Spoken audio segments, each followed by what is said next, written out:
తిరుమలలో ప్రక్షాళన మొదలైంది. గత ప్రభుత్వం లడ్డు ప్రసాదంలో కల్తీ పదార్థాలు వాడినట్టు శాంతి హోమం పంచద్రవ్య సంప్రోక్షణ చేపడుతున్నారు.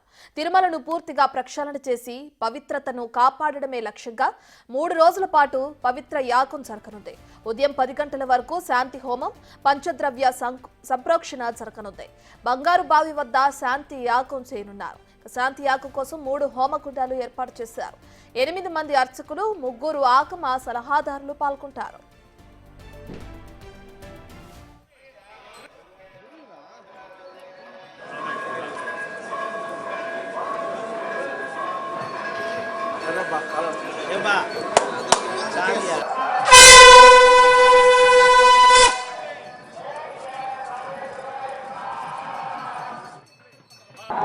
ఓం నమో వెంకటేశాయ. శ్రీవారికి వాడే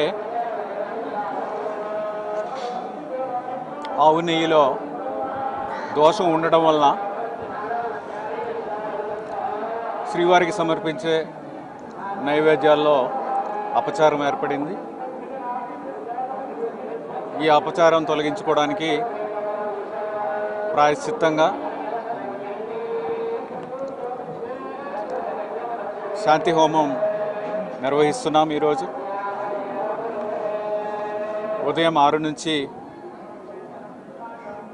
10 గంటల దాకా ఈ హోమము జరుగుతుంది. ఈ హోమంలో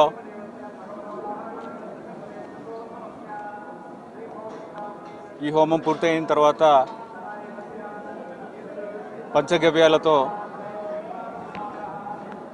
సంప్రోక్షణ చేయడం జరుగుతుంది. లడ్డూ పోటు, అన్నప్రసాదం పోటు, అన్ని పోట్లలో కూడా ఈ కార్యక్రమం చేయడం జరుగుతుంది. ఈ కార్యక్రమం ఇప్పటికే మొదలైంది. ఇది 10 గంటలకు ముగిస్తుంది.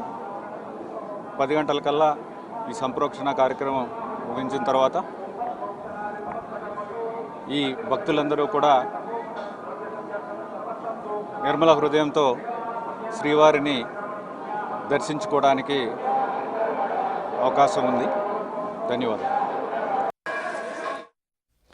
తిరుమల ప్రసాదాల్లో జరిగిన అపవిత్రతను తొలగించడానికి సంప్రోక్షణ జరుగుతుంది. దీనికి సంబంధించి పూర్తి డీటెయిల్స్ మా ప్రతినిధి దామోదర్ అందిస్తారు.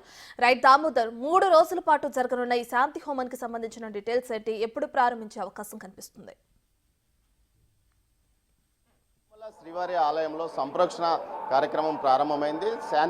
శాంతి హోమం కేవలం ఈరోజు ఉదయం 6 గంటల నుంచి 12 గంటల వరకు మాత్రమే హోమం కొనసాగుతుంది. ఇప్పటికే పవిత్రోత్సవాల పేరుతో స్వామివారు ఏదైతే జూన్ జూలై నెలలో అపవిత్రమైన నెయ్యిని వాడారో ఆ తర్వాత ఆగస్టు నెలలో 15 నుంచి 17 వరకు పవిత్రోత్సవాలు ముగిసిన సందర్భంగా పూర్తి స్థాయిలో ఇక్కడ పూర్తి స్థాయిలో సంప్రోక్షణ కార్యక్రమాలు అప్పుడే ముగిశాయి. కానీ భక్తులకు అధికారికంగా తెలియడము ఈ మధ్యనే తెలియడము 19వ తేదీ సీఎం చంద్రబాబు నాయుడు ప్రకటించిన తర్వాత ఈ విషయం తెలియడం వల్లనే ఈ పరిస్థితి తలెత్తింది. దీంతో భక్తుల్లో ఉన్న మనోభీతిని, అదేవిధంగా భక్తుల్లో ఏదైతే ఖేదాభిప్రాయం రాకుండా ఉండడానికి జరిగిన చర్యల్లో భాగంగా వేద పండితులతోనూ అదేవిధంగా ఆగమ శాస్త్ర సలహాదారులతోనూ పెద్దజయం గారితోనూ కలిసి చర్చించిన టీటీడీ అధికారులు ఆ విషయాన్ని సీఎం వద్దకు తీసుకెళ్లారు. సీఎం ఆదేశాల మేరకు ఈరోజు ఉదయం 6 గంటల నుంచి 10 గంటల వరకు శాంతి హోమం ఏదైతే ఆలయంలోని బంగారు బావి వద్ద యజ్ఞగుండాలు ఏర్పాటు చేసి జరుగుతున్నది. వాస్తు, అదే సభ్యర్, పౌండరీకం అనే 3 హోమాలను నిర్వహిస్తున్నారు. వాస్తు ద్వారా ఎక్కడ దోష నివారణ జరిగినా దానిపైన చర్యలు తీసుకునే అవకాశం ఉంది.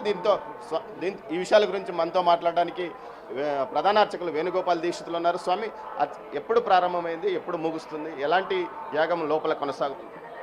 శ్రీ వైకాన భౌతికశాస్త్రంలో చెప్పబడిన విధంగా శాంతి హోమాన్ని ఈరోజు నిర్వహిస్తూ ఉన్నాము. మనకి తెలియకుండా జరిగిన దోషాలని పోవడానికి కోసం ఇటీవల ద్రవ్యాలలో కొంచెం పదార్థాలు కలిశాయని ఆ దోష పరిహారార్థమై మనం ఈ కార్యక్రమాన్ని నిర్వహిస్తున్నాము. ఆ దోషము పవిత్రోత్సవాలకు ముందే జరిగింది కాబట్టి పవిత్రోత్సవాల తర్వాత అట్లాంటి ద్రవ్యాలు వాడలేదన్నది మనకు అధికారుల ద్వారా తెలిసింది. ఆ ద్రవ్యాలు వాడలేదు కాబట్టి ఆ దోషమంతా కూడా పవిత్రోత్సవాలతో తొలగిపోయి ఉంటాయి. అయినా మనకి ఆ శ్రవణం చేశాము ఇటీవల 4 రోజుల ముందు ల్యాబ్ రిపోర్ట్ల వల్ల ఈ యొక్క కార్యక్రమంలో మనకి ఈ దోషాలు జరిగినాయి అన్నది మనకి శ్రవణం ద్వారా తెలిసింది కాబట్టి ఆ దోషాలన్నీ పోవడానికి ఇప్పుడు శ్రీవారి ఆలయంలో బంగారు బావి వద్ద గల యాగశాలలో శాంతి హోమాన్ని మనం వైఖాన్ని సాగమోక్తంగా నిర్వహిస్తూ ఉన్నాము. ఈ శాంతి హోమంలో 9 మంది అర్చకులు, అట్లాగే 10 మంది వేదపారాయణదారులు, జియంగారులు, అధ్యాపకులంతా కూడా విశేషంగా శాంతి సూక్తాలు వేదపారాయణం పఠనం చేస్తారు. అధ్యాపకులు, జియంగారు కూడా ఈ లోకక్షేమం కోసం ఈ యొక్క ప్రత్యేకమైన పాసురాల ద్వారా వారందరూ కూడా దివ్య ప్రబంధాన్ని పారాయణం చేస్తారు. విశేషమైన ఆగమోక్తమైన హోమాలు కూడా జరుగుతూ ఉన్నాయి. వీటన్నిటితోటి ఆ తర్వాత ద్రవ్యాలలో ఎక్కడైనా తెలిసి తెలియక ఆ ద్రవ్యం శేషం ఉంటే ఆ దోషాలు కూడా పూర్తిగా తొలగిపోతాయి. కాబట్టి భక్తులు కానీ ఎవరూ ఆందోళన చెందకుండా స్వామివారి ప్రసాదాలు స్వీకరించవచ్చు. మనకు ఆగమోక్తంగా ప్రతిరోజు స్వామివారికి అనేక విశేషమైన ఇట్లాంటి దోషాలు తెలియక జరిగే వాటన్నిటి పరిహారార్థమై కొన్ని విశేషమైన యాగాల్ని మనం తిరుమల శ్రీవారి ఆలయంలో ప్రతినిత్యం నిర్వహిస్తూ ఉంటాము. Thank you sir. మొత్తం మీద ఆలయంలో ఇప్పుడు సంప్రోక్షణ కార్యక్రమం జరుగుతుంది, అదేవిధంగా యాగం కూడా జరుగుతుంది.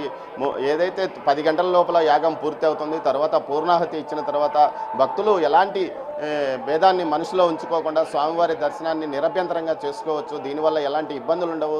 ఇప్పటికే ఏదైతే పవిత్రోత్సవాల ద్వారా పూర్తి స్థాయి నివారణ దోష చర్యలు ఆగస్టు నెలలోనే జరిగినాయని అటు ప్రధాన అర్చకులు వేణుగోపాల దీక్షితులు అంటున్నారు. మొత్తం మీద మరికొంతసేపట్లో 10 గంటలకు యాగం ముగినుంది. ఆ తర్వాత పూర్ణాహుతి కార్యక్రమం కొనసాగుతుంది. Renusri. Right, thank you Damodar.